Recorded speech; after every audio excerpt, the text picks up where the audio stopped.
moment. What do you do for a living, ma'am? I'm a doctor. I'm a surgeon. Okay. As he said, I was just promoted to head of surgery. Okay, how long, I'm just curious, how long have you been doing, a doctor? Well, when I met him, I was in medical school, and we were together when I was doing my residency. So you did medical, you did residency, yes, and then after that? worked hard for what I have. Okay, all right, and when you were divorced, you were a doctor, you hadn't reached this promotion, correct? No, I was a surgeon, but I was not the head of the department. But you had a surgeon, that's, last time I checked, that pays pretty decent. It does. It's hard work. So I would imagine. It's very well compensated for the work that we do. You know, I remember those days of studying for the LAST and getting ready to go to law school and all that, and exactly. And I did that while I was a police officer, so wow. it was them days were something. The midnight oil, remember that? Yep. I bet you could testify to that. Yep. Sir, you know about the midnight oil? Is that a band? Actually, it is a band. Really? It is a band out of Australia, but that is not the midnight oil I was talking about. Oh.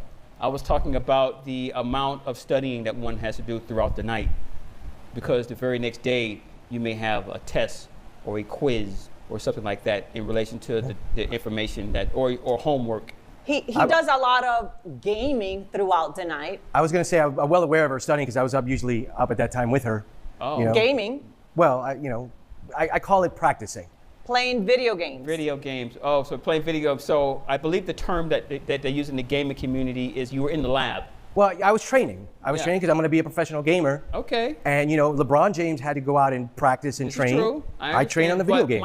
Here's my question: why should your ex-wife be supportive of you becoming a gamer? I'm not understanding that. Well, because I was there for her when she was going through her stuff. Now she should be there for me financially. Okay. While I'm going through my stuff. I can see that. Behind every successful woman, there's a guy who had to put up with her once a month. You guys were dating when you were in med school. Med school. Okay. What? I was too tired to have reasoning. Okay. Let me ask this question. What is your vocation? Well, I'm an influencer. I'm a gamer. I'm a game developer. Okay. And and a stay-at-home husband, Your Honor. I took care. 12 years ago, what was your vocation? I was still figuring it out back then. You were still figuring it out. So while you were figuring it out, who was paying the majority of the bills back then?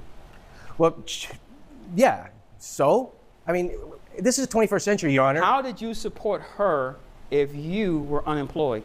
Emotionally, Your Honor. I supported her emotionally. I encouraged her. I said, honey, you can do this. I'm with you. You know, she could have got a dog for that if she wanted a support. I And guarantee the dog that dog would not have cheated on me multiple times.